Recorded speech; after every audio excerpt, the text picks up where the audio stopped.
Hi Adele, I'm from Australia and I've been working at a barn for around 10 years helping with, project horses and that kind of thing and gaining experience, although I haven't been able to do as much Art Plus stuff as I've become really interested in that recently because I don't have tons of control over the training method. But I have been thinking about recently branching out and potentially purchasing my own horse, but with the droughts here in Australia being so intense and driving up prices for livestock and everything around their care, I've been very concerned about the potential well-being of a horse if I was to purchase it to work in that way. And I was wondering if you had any advice for that type of situation with helping a horse if the drought continues and prices keep getting higher and I don't have potentially the means, how I can best help a horse in that situation. Hey everyone, welcome to the Willing Equine podcast. I really hope you enjoy listening to my thoughts and things I have to share with you. I'll be recording this podcast in my car while I'm driving, so the audio may not be super clear, and sometimes I have my kids with me, so I try and keep them quiet, but if you hear a little bit here and there, I apologize about that. But hopefully you can still enjoy the podcast and let me know what you think, and feel free to send me voice messages through Anchor or to send me messages through other forms of social media.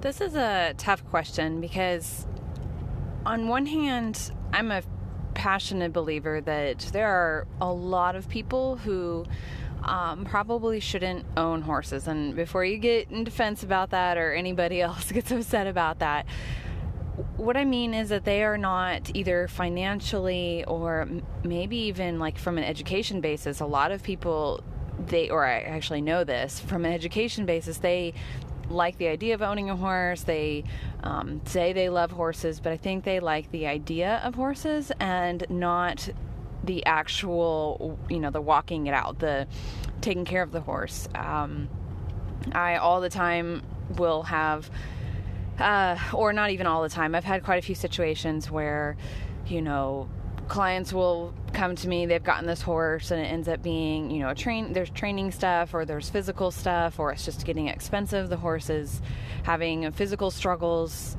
needing a lot of medical attention or, and sometimes it's really basic as far as, man, I didn't realize how much horses cost in food. Like they don't even want to pay for good quality hay, and they just want to have the cheap hay, and then their horse is struggling with the cheap hay and the hay that is not designed for horses, and then wonder why the horse is struggling medically, and the process goes on and on. And my response to that is really always like, welcome to the horse world. I mean, horses are expensive. They just are. They're 1,000-pound animals, and especially if you're in an area where there's lots of droughts, I live in Texas, and right now we're not currently in a hay crisis, but we have had years where hay has gotten really expensive, and we've had to start going outside of the state and to get hay, and it's just been a problem trying to find good quality hay or even hay, period.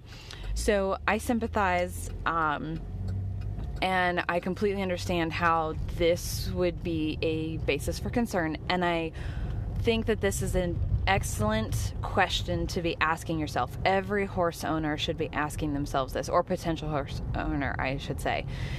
If you're looking into getting a horse, can you financially afford a horse? And there needs to be a big buffer there. If you're just barely going to be able to afford their board from month to month, then you can't afford a horse.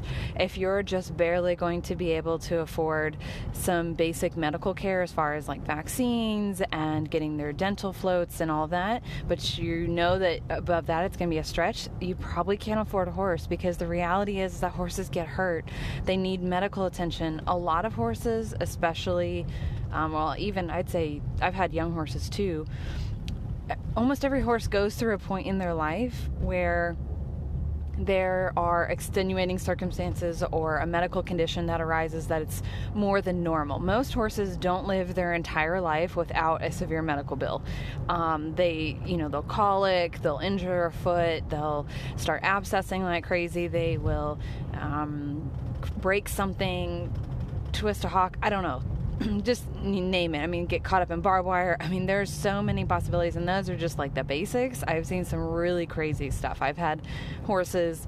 I had one mare where she actually literally ran headfirst into a fence post and impaled her head from the sinus cavity up into the brain cavity, but she was still standing and still alive, but the front of her head was open and completely blown apart, basically, which resulted in us going from our large animal clinic that's here in Texas, that's the school. It's the Texas A&M, anyways, veterinary school. We started off there, but they didn't have CAT scans. She needed CAT scans, so this happened to be during, I think it was Hurricane Katrina, which, for those of you that don't know, was a devastating hurricane and impacted a lot of the states that were in our area.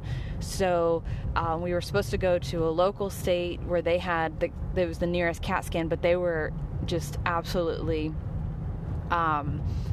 just underwater, pun intended, with horses from evacuations, and so they couldn't take us in, so we had to travel to the next state. So I think it was like 14 or 16 hours straight with this horse. Her head is wide open, to get a CAT scan, and then from there they had to reconstruct her entire forehead and check and make sure that there was no brain tissue that had been caught up in the injury, because it had fractured the brain cavity, but it hadn't actually made contact with the actual brain, and that's what we needed to know from the CAT scan. Anyway, that's just one of many, many weird, crazy, stupid, expensive situations that horses have, that I've experienced with horses. And good news is that mare is doing amazingly well. She has a small indentation in her head now, and she actually used to have a white star, and that white star is gone. So it's now solid brown across the top, which is crazy. But she's actually competing at a she's competing state and in hunter jumpers, and she's doing fantastic in adult amateurs. So she's doing amazing, and it was crazy that she was even standing, let alone jumping and competing again, and with a different owner, not with myself, but this was from a while ago. Anyway, all that's to say is that I discourage people from purchasing horses if they're just at the limit of being able to care for the horse. That being said, though, there are ways to buffer this and make this easier and better, because I do understand that, I don't know, we could get into a whole ethical discussion as far as like, well, would it be better for this horse to sit at the shelter where there's no money, or come live with me where I have enough to at least take care of him properly, but if in a big circumstance happened, we might be at risk of having to put the horse down or whatever. So absolutely, those are questions that come up, and I'm not saying that you can't own a horse if you're going to be a little bit stretched to take care of the horse, but I want you to consider that you're going to have to prepare for those. So you could create like a rainy day fund. So start saving just a little bit every month for those circumstances that show up, like a hay shortage where it's going to become more expensive to feed your horse. If you started preparing months and years before you bought a horse, and then while you had your horse, you put away a certain amount every month to prepare for those times where something like that is going to happen, that would be a really a quick way, a simple way to start preparing for that. You could also, in theory, if you had enough place to store stuff, if you knew a possible drought was coming, maybe you guys were going into summer, I don't know, something like that, in that particular circumstance, you could even start storing bagged, I don't know about where you live, but here we have packaged and bagged hay where it can be stored for longer periods. So that's a possibility where you might actually start storing it ahead of time. Things like hay pellets and cubed hay can be a good replacement for actual bales of hay. So there's things you can do to start preparing ahead of time if you know something's coming, but obviously there are a lot of situations where you don't know it's coming. So that's when the bank account that nobody touches is a really good idea to start repairing. I also think that insurance for horse owners is very much underutilized. And even for myself, I actually don't have insurance on my horses, but I'm actually in the works of figuring this out for all of mine, and it's surprisingly inexpensive. It's actually not that much. It would be less expensive to go with an insurance every month for your horses for major medical, loss of use. There's different types of insurances that you can sign up for. It would be less expensive to do that than to probably save enough every month for a circumstance where it would cost thousands and thousands of dollars to take care of your horse. So in my experience in the past, because I have had insurance on horses before in the past, and they were on very expensive performance horses, and I grew up with the idea that only the really pricey, expensive horses should have the insurance, the ones that were imported or big show horses. But the more I look into it, I actually want it for even, my Filly River. I literally bought her for a couple $100s, and the insurance would have saved me so much money on her surgeries that she had on her legs. She had 3 different surgeries on her knees to help straighten them back out. And it cost me thousands and thousands of dollars, like way more. Anyway, my husband was like, didn't we only pay, XYZ for this horse? And I'm like, yep, but she's my baby. So if you're willing and you want to be able to pay for surgeries and, those major medical and all of that, and that horse's value, as much as maybe they didn't cost you a whole lot to buy them to begin with, but in your heart and how, what's your emotional, is the value there that you would put every last penny into saving that horse? And if that's the case, like for many of us horse people, insurance is a great idea, and it's really not that expensive. And my experiences with them in the past have been that they are, I don't know, at least the company that I worked with, it was super easy and way easier than human insurance. I think that human insurance should actually work like the equine insurance. And it was amazing. So that is absolutely an option.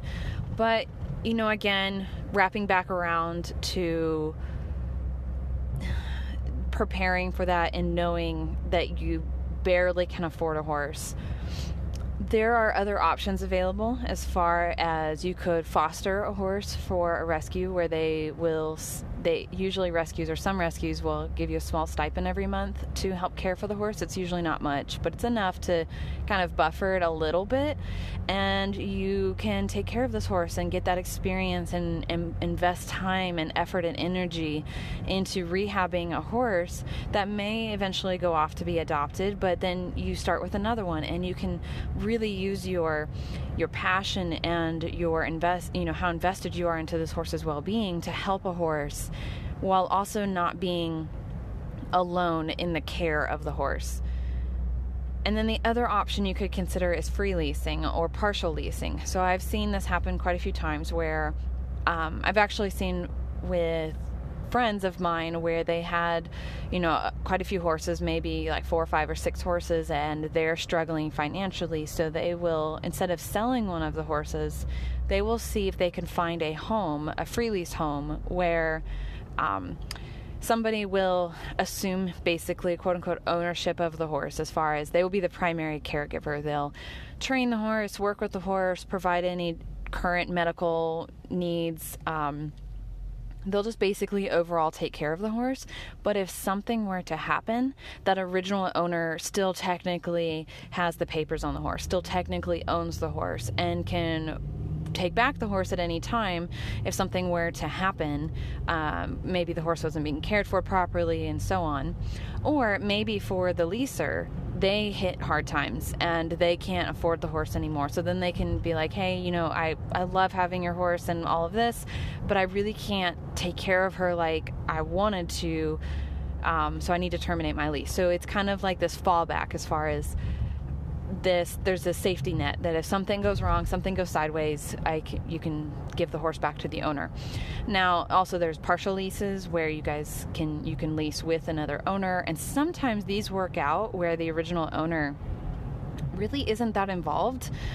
Maybe they come out a couple times a month, on the weekends, or maybe they're gone for long periods during the year, and they just want somebody to be there to help take care of their horse when they're not there, and so that they can enjoy freedom, I guess, from all the responsibility. Or maybe they're looking for financial support as well. Maybe they can't fully take care of the horse by themselves, so having somebody else help is really beneficial for that horse. So then the two of you guys together can financially take care of this horse in the way that the horse deserves. So there are options out there. That's kind of my point of all of this, is that I would rather somebody not take full ownership of a horse if they it's without a doubt that they barely can pay the bills, and they can they're penny pinching, yes, I can afford a horse. That's a really tough place to be in, because there's always other expenses, always. But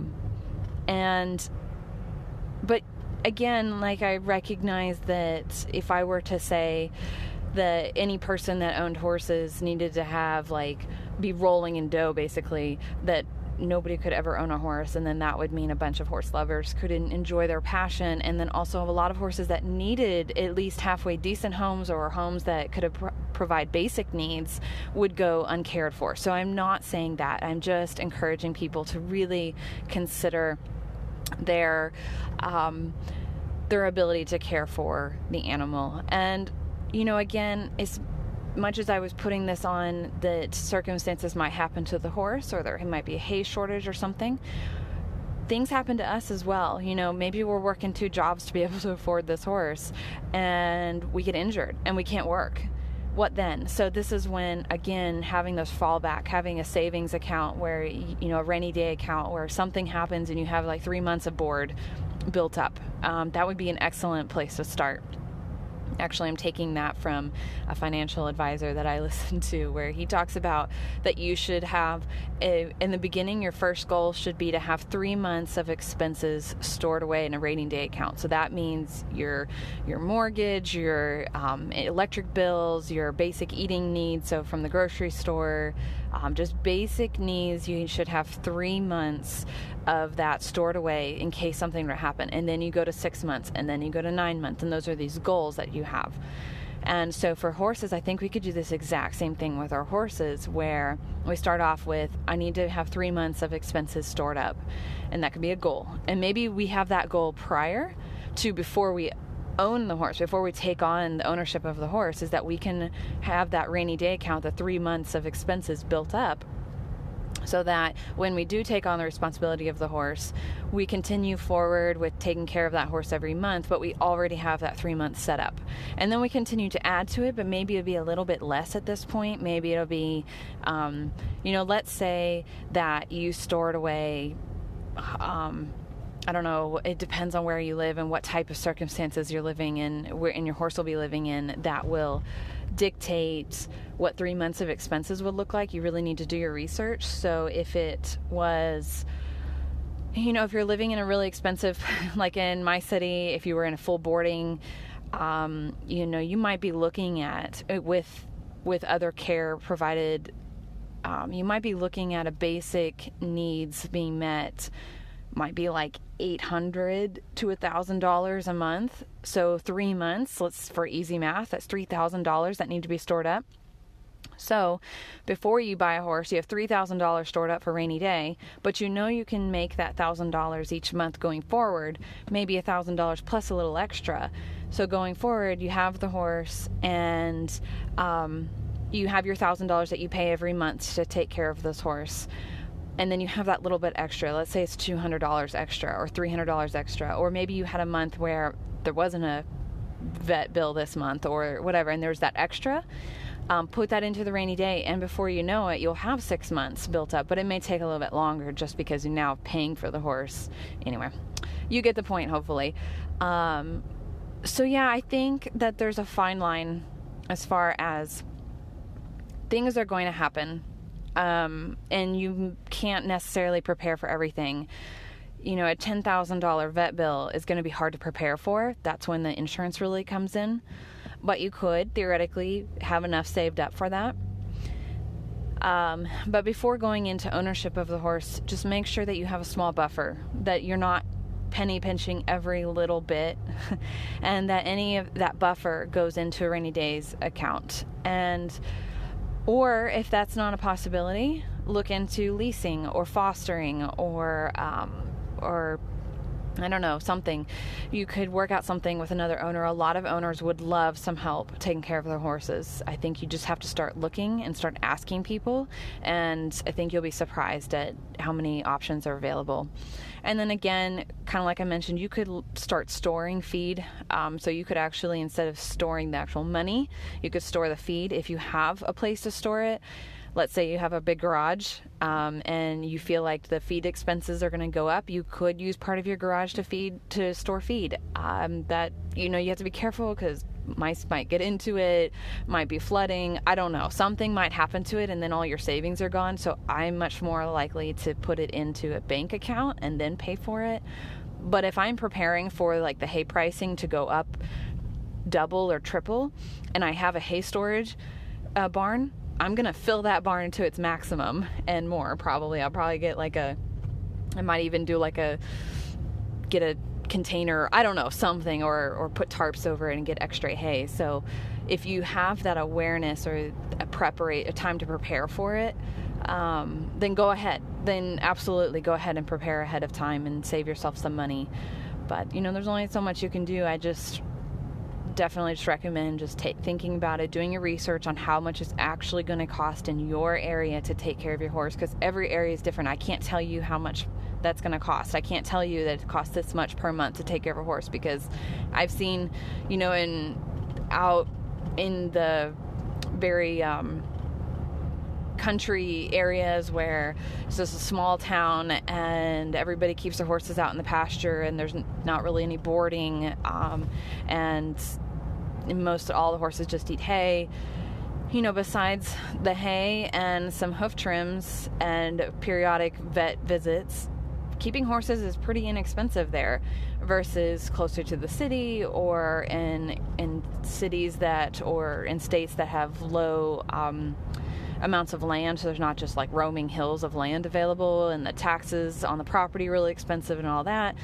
It's going to cost a whole lot more to take care of a horse. So you might be looking at $300 a month. You might be looking at $1,000 a month. It really just depends. So you need to do your research. Call your local vets. Ask them how much vaccines are. Ask them how much the exam costs are. Bringing a horse, or them coming out to you for a colic call. Like, what does that run? You should plan on at least one vet call per, I don't know, maybe 2 or 3 per year at minimum. So plan on those emergency calls. Like, ask how much that's going to cost. Call a trimmer that you're interested in using and ask her or him how much it costs. Figure out how much it's going to cost to either borrow a trailer and a truck and fuel up the gas and all of that, and to rent it, or how much it's going to cost you to buy your own, because it's going to be definitely the better choice to have access to your own if possible. And let's see what else. Call your feed stores, figure out how much it runs, on average per bag of food. How much the hay costs. It's going to cost a lot less to get it in bulk straight from the farmer versus through a feed supplier. Figure out how much grooming supplies are going to cost. There's fly spray that has to be replaced fairly often. You're going to need supplements of some kind, probably. Some horses don't need much, but at least minerals, things like that. Let's see what else. Ointment for cuts and bruises. Those are going to happen, and that will need to be replaced. The list keeps going on. Bandages, you're going to need to bandage stuff. How much is it going to cost for tack? You'll need to buy tack. You'll need to replace it. Helmets for you. I don't know if you wear gloves. Treat pouches. How much is it going to cost to get hay pellets for training? And you got to figure all this stuff out, and so that you even know if there's going to be a buffer or if you're going to be able to save money and so on. So that's where I recommend starting, and hopefully this was a an answer to your question, helps you out some. I think you just got to do the best you can and prepare the best you can, and just realize that you're going to be helping this horse if you can properly care for it, of course, and that you should prepare for rainy days and medical emergencies to a certain extent, but there are probably going to be some things that show up. And when these things show up, I guess maybe I should talk about what happens before I end this podcast. If those things show up and you cannot afford them, and absolutely cannot afford them. I've seen people do like GoFundMe things. I'm on the edge about that. It kind of depends on what it's for and why it's for, whatever. There are also companies that will do temporary loans, so cash advances, things like that. So you might be able to do that. You might be able to ask your company that you work for to give you an advance on your paychecks. A lot of vet clinics will do payment plans, so that's a possibility. There's also, I think, a credit card company.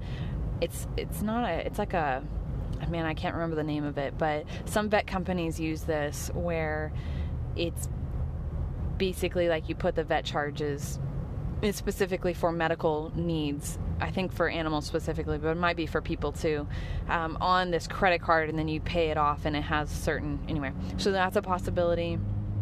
Having a credit card that's even not just for medical stuff, but maybe you can create one or sign up for one specific credit card that's for emergencies, that has a certain limit on it that you then can pay off in payment plans after that.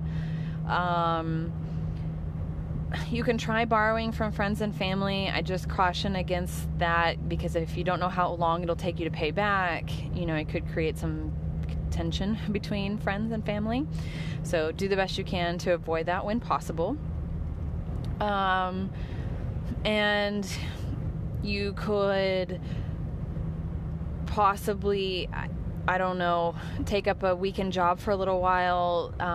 You could, I don't know, you just have to get creative. You have to start just looking for stuff on how to help. You could maybe even the barn that your horse is at, maybe you could do exchange of labor for discounted boarding. There are things you can do there, as far as maybe they need somebody to help muck the stalls or feed on the weekends. You could exchange that for a discount on your boarding, or to buffer a couple months of board that you're late on, or I don't know, if something showed up. I don't know. It's just about getting creative and seeing what's available to you. But really, I think the planning ahead is going to be your best option. And then if something, if you get to the point where you have 3 months of expenses built up and saved, and they're just sitting there and they're not being touched, that's the key. You can't touch them unless it's a severe situation. And even I would argue that maybe you should try some of those other things, not the crowdfunding and borrowing from friends and family. Don't do that if you have the money in savings. But you might try, exchange of labor for discounted boarding. You might try taking a weekend job, something like that, to buffer any expenses before taking out of your rainy day account. But if you've used up your entire rainy day account, and this is then when these extra things might come in. But you think about, if you're prepared for it ahead of time, what it would take for something like that to happen, and it's very unlikely to happen, or we should say it's less likely to happen if you've built up that much in expenses in your savings. And then on top of that, if you had insurance too, like, you'd be really set, because even if a major medical thing happened, you have your, there's that amount that you have to pay up front before they step in, but then that could come out of your rainy day thing or anything else any other way, and then they would cover the rest of it, so you'd be really safe.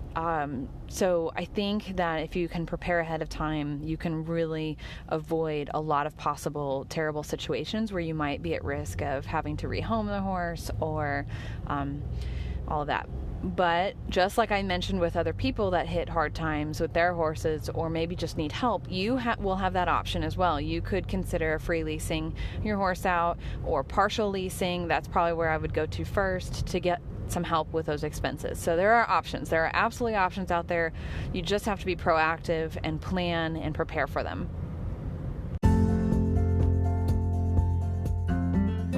Thanks so much for listening. If you'd like to find out more about The Willing Equine, head to my website, www.thewillingequine.com.